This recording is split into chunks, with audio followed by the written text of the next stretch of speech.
우리 인생의 광풍이 불어올 때라고 하는 제 말씀으로 은혜 나누고자 합니다. 여러분, 그리스 신화에는 웨디푸스 왕자에 대한 이야기가 나옵니다. 웨디푸스는 자신의 고향인 테베라고 하는 도시를 향해 길을 걷고 있던 중에 사자의 몸에 사람의 얼굴을 한 스핑크스를 만나게 됩니다. 여러분, 이 스핑크스는 테베라고 하는 도시의 입구에서 도시 안으로 들어가는 사람들에게 수수께끼를 내어서 그 문제를 풀면 도시 안으로 들어갈 수 있는 문을 활짝 그 길을 열어주었지만, 만약에 그 문제를 풀지 못하면 그 자리에서 잡아먹는 아주 악명 있고 괴팍한 괴물이었습니다. 그 스핑크스가 지나가는 사람들에게 내는 문제는 이것이었습니다. 아침에는 4발로 걷고, 점심에는 2발로 걷다가, 저녁에는 3발로 걷는 이것이 무엇인가? 라고 하는 질문이었습니다. 여러분, 무엇입니까? 여러분 답을 아십니까? 아십니까? 네, 맞습니다. 여러분처럼 아주 지혜롭고 명석했던 이 웨디푸스는 잠시 생각에 잠겼다가 금방 대답을 하게 되는데 바로 사람이었습니다. 이 세상에 처음 태어난 아기는 2손 2발로 엉금엉금 기어다니다가 어느 정도 자라면서부터는 2발로 서서 스스로 돌아다니게 되지요. 그리고 인생의 황혼기가 되면 2발뿐만 아니라 지팡이를 짚고 다니기 때문에 바로 사람의 인생에 대한 질문이었습니다. 스핑크스가 낸 문제를 맞추고 드디어 테베 도시에 입성하게 된 이 웨디푸스는 드디어 그 도시의 왕이 되었다라고 하는 이야기가 그리스 신화에 나옵니다. 괴물 스핑크스가 청년 웨디푸스에게 낸 그 수수께끼는 인생은 무엇인가? 라는 것을 묻는 질문이었는데, 인생은 무엇인가? 라고 하는 이 질문은 인류의 역사만큼이나 오래된 질문이고, 수많은 철학자들과 종교인들이 이 질문에 대한 해답을 얻기 위해 수고를 많이 하였습니다. 아직도 가야 할 길, The Road Less Traveled라고 하는 아주 유명한 책이 있습니다. 여러분, 이 책을 쓴 정신과 의사 출신의 스카펙이라고 하는 박사는 그의 책 첫 문장을 이렇게 썼습니다. Life is difficult라고 이야기했습니다. 인생은 어렵다. 여러분, 그렇습니다. 우리 인생은 살면 살수록 점점 더 어려워져 가는 것 같고, 저의 목회도 하면 할수록 점점 더 어려워지고, 내 힘으로 내 의지대로 되는 것이 점점 더 없어진다라는 사실을 발견하게 됩니다. 여러분, Life is difficult라고 하는 이 첫 문장을 한국어로 번역된 책에서는 어떻게 이 문장을 해석해서 첫 문장으로 사용하고 있는가 하면, 인생은 고해다, 이렇게 표현이 되어 있습니다. 여러분, 고해라는 것은 고통의 바다라고 하는 의미인데, 사람이 이 세상을 살아가는 일이란 끝이 없는 문제와 사건, 예측할 수 없는 고난과 역경의 연속임을 의미하는 표현이라고 생각이 됩니다. 여러분, 우리들은 우리 인생이 언제나 잔잔한 호수처럼 고요하길 소원합니다. 모든 일이 뜻대로, 원대로, 내가 계획한 대로 이루어지기를 바라지만, 여러분, 우리의 지나온 삶이 충분히 증명하고 충분히 말해주듯이 우리 인생이 우리의 뜻대로 되는 것이 아님을 우리는 잘 알고 있지 않습니까?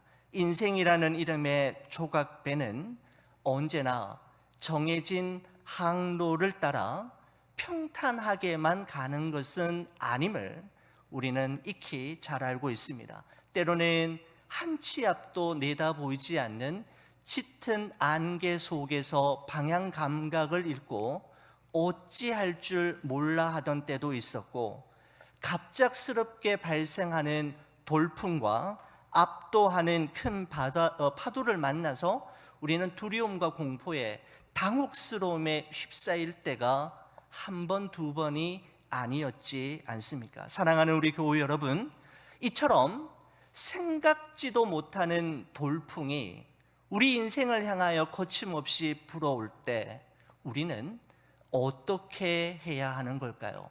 어떻게 그 시간을 통과해야만 하는 걸까요? 여러분, 오늘 본문의 말씀은 예수님과 제자들이 해질 무렵 갈릴리 바다를 건너고 있을 때 발생한 사건이었습니다. 여러분, 오늘 본문의 35절과 36절은 오늘 사건의 배경이 되는 말씀인데, 여러분 35절, 36절 여러분 한번 읽어주시겠습니까? 시작. 그날 저물 때에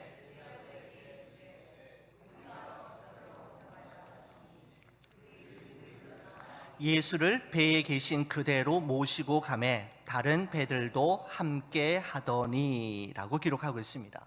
그날 하루 종일 비유의 말씀으로 하나님의 나라가 어떤 것인지에 대해 가르치신 예수님께서는 해가 저물 무렵이 되었을 때 제자들과 함께 배를 타고 갈릴리 바다를 건너 저편으로 가자라고 말씀하셨습니다. 그때입니다. 37절 말씀을 보시면 이렇습니다. 큰 광풍이 일어나며 물결이 배에 부딪혀 들어와 배에 가득하게 되었더라 라고 기록하고 있습니다. 여러분, 저는 이 세 절의 말씀을 묵상할 때마다 정말 이해가 되지 않는 의문점이 늘 생기곤 했습니다. 먼저는 여러분, 오늘의 이 사건은 제자들이 예수님과 아무 상의도 하지 않고 자기 마음대로 갈릴리 바다를 건너다가 만나게 된 어려움이 아니라는 사실입니다. 35절의 말씀을 보셨듯이 예수님께서 먼저 제자들에게 우리가 저편으로 건너가자라고 말씀하셔서 떠난 길이었다라는 사실입니다. 저는 이게 참 이해가 되지 않습니다. 그런데 풍랑이 왔다라는 것이죠. 여러분, 그 다음은 이것입니다. 지금 제자들이 자기들끼리만 배를 타고 갈릴리 바다를 건너고 있는 것이 아니라 그 배에 예수님이 함께 계셨다라는 사실입니다. 36절의 말씀에서 보셨듯이 그들이 무리를 떠나 예수를 배에 계신 그대로 모시고 가매라고 기록하고 있습니다. 여러분, 자 보십시오. 예수님께서 먼저 가자고 해서 떠난 여행길이고 예수님을 배에 함께 모시고 나선 백길이었습니다. 여러분, 이 정도의 조건을 갖춘 배라고 한다면 갈릴리 바다 정도가 아니라 5대양 6대주 어느 곳을 지나도 아무 문제 없이 순풍에 돛단 배처럼 운항해야 되는 것 아닙니까? 여러분, 그런데 바로 이 배란 어떤 배입니까? 예수님의 말씀대로 건너가자고 해서 탄 배, 예수님과 함께 탄 이 배에 37절의 말씀처럼 큰 광풍이 불어닥치고 큰 물결이 배에 부딪혀서 배 안에 물이 가득하게 되었고 바다 한가운데서 침몰하기 직전까지 갔다라는 것입니다. 여러분, 아니 주님의 말씀에 순종하고 주님과 함께 동행하면 몰아치던 돌풍도 멈추고 흉흉한 파도도 잔잔해지며 앞길을 가로막는 장애물과 장벽은 모두 다 무너지고 사라져야 하는 것 아닙니까? 말씀에 순종하고 주님과 동행하면 말입니다. 여러분, 그런데 예수님을 믿지 않고 나쁜 짓은 골라서 하고 자기 마음대로 자기 멋대로 살아가는 사람들에게나 생길 법한 이러한 일이 왜 믿는 자에게 생겨야만 하는가라고 하는 질문입니다. 여러분, 그래서 저는 이 말씀을 묵상할 때마다 참 받아들이기 힘든 상황으로 의문점이 많았던 것입니다. 여러분, 그런데 여기서 우리가 발견해야 할, 기억해야 할 중요한 한 가지 사실이 있는데, 그것은 이것입니다. 하나님께서 우리에게 도저히 이해가 되지 않는 일과 우리의 이성과 상식으로는 납득이 되지 않는 일을 허락하실 때에는 거기에는 하나님의 분명한 뜻이 있다라는 사실입니다. 목적이 있는 고난, 목적이 있는 어려움이라는 말씀입니다.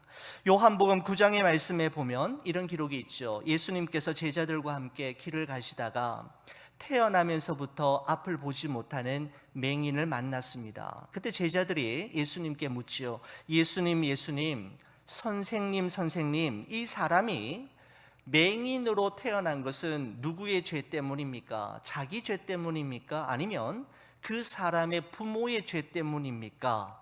라고 물었을 때 예수님이 이렇게 대답하셨습니다. 이 사람이나 그 부모의 죄로 인한 것이 아니라 그에게서 하나님이 하시는 일을 나타내고자 하심이라 라고 말씀하셨습니다.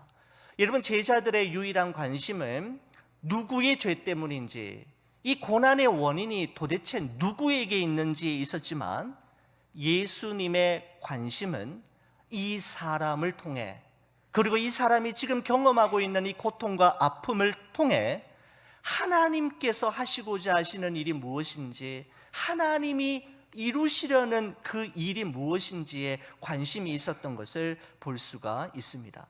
사랑하는 우리 교회 여러분, 우리 인생의 광풍을 허락하시는 하나님의 이유를 지금은 우리가 다 알 수 없지만 한 가지 부인할 수 없는 분명한 사실은 그 일을 통해, 그 사건을 통해 하나님이 하시는 일, 하나님이 이루시고자 하는 바가 분명하게 있다라는 사실입니다.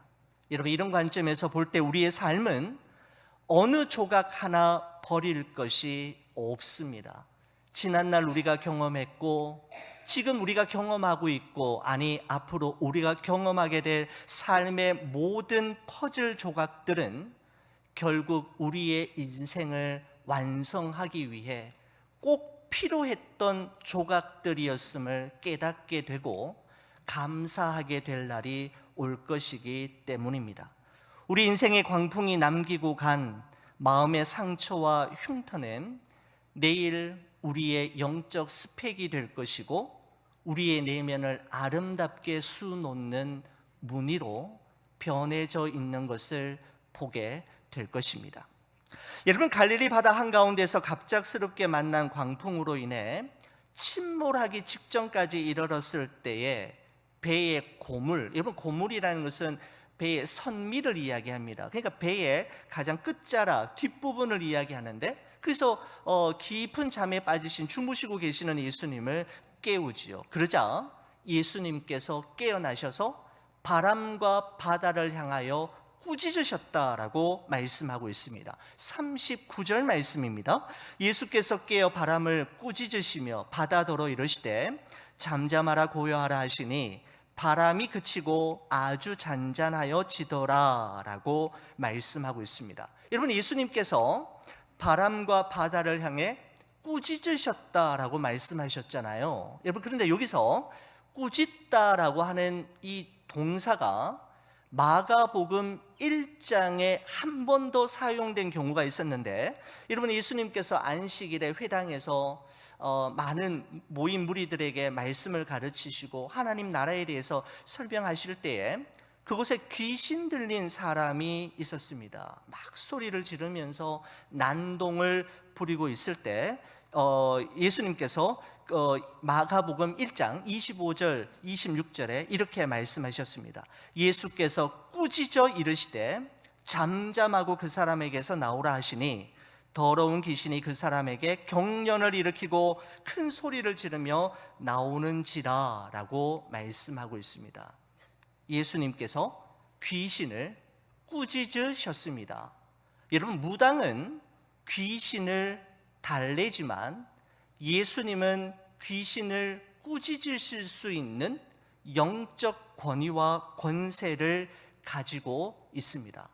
여러분, 그렇습니다. 무당이 돼지머리 앞에서 굿을 하는 것은 귀신을 잘 달래어서 애군을 막기 위해서인데, 무당이 귀신 아래 있기 때문에 꾸짖지 못하고 달래어야만 합니다. 여러분, 하지만 우리 예수님은 귀신 위에 계신 분이시기 때문에 달래시지 않고 꾸짖으실 수 있는 능력과 권세를 가지고 계신 것이죠. 바로 그 예수님께서 이제는, 귀신을 꾸짖으셨던 예수님께서 이제는 바람과 바다를 꾸짖으시면서 잠잠하라, 고요하라 말씀하신 것입니다. 여러분, 그랬더니 어떻게 되었습니까? 바람이 그치고 아주 잔잔하여 지더라 라고 성경이 기록하고 있습니다. 여러분, 저는 이 장면이 마치 이런 모습처럼 보입니다. 여러분, 한국에서 중고등학교 시절에 반 친구들하고 아주 떠들고 장난을 치고 있다가 여러분, 수업 시간이 되어서 수업 종이 울리고 선생님이 교실로 들어오시면서 조용해 그러면 아이들이 막 장난을 치고 떠들다가 갑자기 조용하게 되어지는, 여러분, 바로 그 장면이 저는 이 모습을 보면서 연상이 되었습니다. 바로 그런 모습과 비슷하다, 저는 이렇게 생각이 됩니다. 여러분, 그런데 왜 그 큰 광풍이 갑자기 잠잠해지고 바람과 파도가, 바다가 고요해진 것일까요? 왜 갑자기 이런 일들이 일어나게 된 것이죠? 여러분, 그것은 바람도 바다도 지금 자신에게 명령하고 계시던 분이 누구인지를 알고 있었기 때문입니다. 자신들에게 꾸짖으시며 고요하라, 잠잠하라 라고 하는 이 말씀을 하시는 분이 누구인지를 알고 있었고, 누구의 음성인지를 바다도 바람도 알고 있었기에 그 음성에 잠잠하게 되었던 것이죠. 여러분, 그렇습니다. 똑같은 말을 하더라도 누가 했느냐에 따라 그 말의 권위가 달라지지 않습니까? 여러분, 똑같이 가르친다고 해도, 똑같은 내용을 가르친다고 해도 누가 그것을 가르쳤느냐에 따라 가르침의 권위가 달라지게 되는 것이죠. 여러분, 그래서 논문을 쓸 때나 강연을 할 때 그 분야에 권위 있는 사람의 논문을 참조하거나 그 학자의 말과 글을 인용하는 이유가 이런 바로 거기에 있지 않습니까?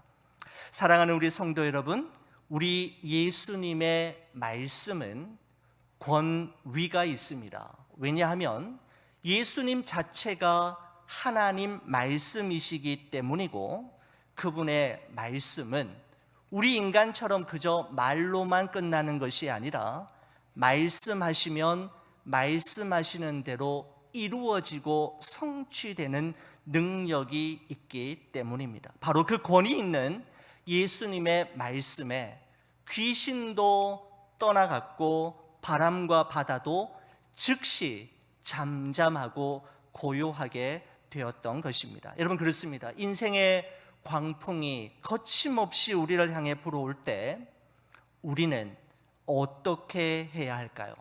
바로 그때 주님의 말씀에 귀를 기울여야 하고, 그 말씀을 붙잡아야 할 뿐만 아니라 그 말씀 앞에 겸손하게 순종해야 합니다.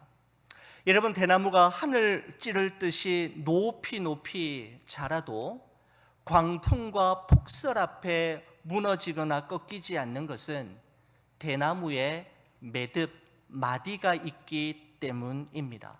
여러분, 이와 같이 우리의 삶 속에도 하나님의 말씀이 그때그때마다 우리의 삶을 든든하게 만드는 마디와 매듭으로 남아있을 때 우리는 우리 인생의 어떤 모양의 광풍 앞에서도 꺾이지 않는 불굴의 믿음의 사람으로 살아갈 수가 있게 되는 것이죠. 여러분, 바람과 바다를 꾸짖으시며 잠잠하라 고요하라 말씀하신 예수님께서는 이번에는 제자들에게 말씀하십니다. 우리 40절 말씀인데요, 우리 함께 읽어보겠습니다. 40절입니다. 이에 제자들에게 이르시되 어찌하여 이렇게 무서워하느냐, 너희가 어찌 믿음이 없느냐 하시니 라고 되어 있습니다. 저는 이 구절이 대단히 중요한 말씀이라고 생각이 됩니다. 너희가 어찌 믿음이 없느냐 말씀하셨습니다. 여러분, 예수님께서 제자들이 바람과 바다를 보고 무서워했던 이유, 그들이 경험했던 두려움의 근본적인 원인이 예수님은 어디에 있다고 보셨는가 하면 그들의 믿음 없음에 있다고 보셨다라는 것입니다. 여러분, 거센 바람과 풍랑이는 바다의 사이즈 때문이 아니라 믿음의 사이즈 때문에 지금 두려워하고 무서워하고 있다라고 보신 것입니다. 여러분, 그렇습니다. 우리가 걱정하고 염려하는 이유, 두려워하고 무서워하는 원인은 지금 내가 경험하고 있는 문제와 고통의 사이즈 때문이 아니라 사실은 보다 근본적으로는 어떠한 상황에서도 하나님을 신뢰하고 하나님을 의지하는 믿음의 사이즈 때문입니다. 믿음의 사이즈가 너무 작거나 믿음이 없을 때 우리는 작은 광풍 앞에서도 두려워 떨게 되며 무릎 꿇을 수밖에 없게 되는 것이죠. 여러분, 그렇다면 우리 믿음의 사이즈는 어떻게 하면 커질 수 있는 걸까요? 41절이 우리에게 이와 같은 질문에 대답을 하고 있다. 저는 그렇게 보았습니다. 우리 41절 함께 볼까요? 그들이 심히 두려워하여 서로 말하되 그가 누구이기에 바람과 바다도 순종하는가 하였더라 라고 되어 있습니다. 여러분, 내일에 대한 걱정과 불안, 오늘 내가 경험하고 있는 여러 가지 두려움과 무서움을 극복하고 이겨내는 믿음은 어떻게 생겨나고 만들어지는가 하면 예수님이 누구이신지를 알면 알수록 그 믿음의 크기와 사이즈가 커지게 된다라는 것이죠. 여러분, 그렇습니다. 어느 누구도 인생의 광풍을 만나기를 원하는 사람은 아무도 없지만 성도들에게 있어서 바로 그 순간은 나와 마지막까지 함께 하실 수 있는 분이 누구이며 나와 함께 하시는 그 예수님이 누구이신지를 배우게 되고 깨닫게 되고 경험하게 되는 소중한 기회가 됩니다. 여러분, 만약 그날 밤에 갈릴리 바다에 갑자기 돌풍이 불고 큰 파도에 의해 배가 뒤집힐 것만 같은 절체절명의 위기가 없었다면 제자들은 아마 예수님과 함께 그날 밤 갈릴리 바다를 편안하게 건너 거라사인 지방으로 도착할 수 있었겠지만 그들은 바람과 바다를 잔잔하고 고요하라라고 말씀하시는 예수님의 그 초자연적인 능력은 경험할 수 없었을 것입니다. 바람이 있었기에, 광풍이 있었기에, 풍랑이 있었기에 그들은 예수님이 누구이시며 나와 함께 하시는 그분이 어떤 일을 행하실 수 있는지 배울 수가 있었던 것이죠. 여러분, 그렇기 때문에 우리 인생의 바다에 광풍이 불어오지 않기만을 위해 기도할 것이 아니라 오히려 그 광풍으로 인해 하나님과 더 가까워지고 바람과 바다조차도 잠잠하게 만드실 수 있는 예수님에 대한 경험이 더 풍부해지기를 위해 기도해야 합니다.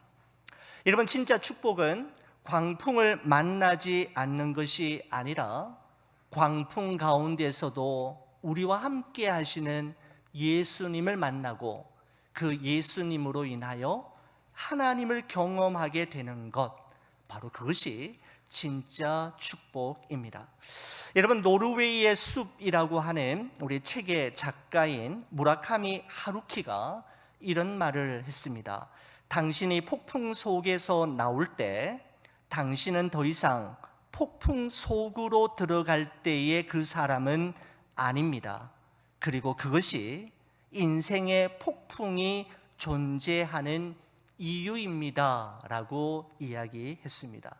여러분, 그렇습니다. 하나님께서 허락하신 인생의 폭풍은 우리로 하여금 폭풍 속으로 들어가기 전에 나와 폭풍 속에서 나온 나의 모습을 전혀 다르게 만드는 영적 유익이 있습니다. 사랑하는 우리 교회 여러분, 지금 여러분을 두렵게 만들고 정말 걱정하며 염려하게 만드는 여러분의 광풍, 여러분의 가정에 불어오고 있는 돌풍은 무엇입니까?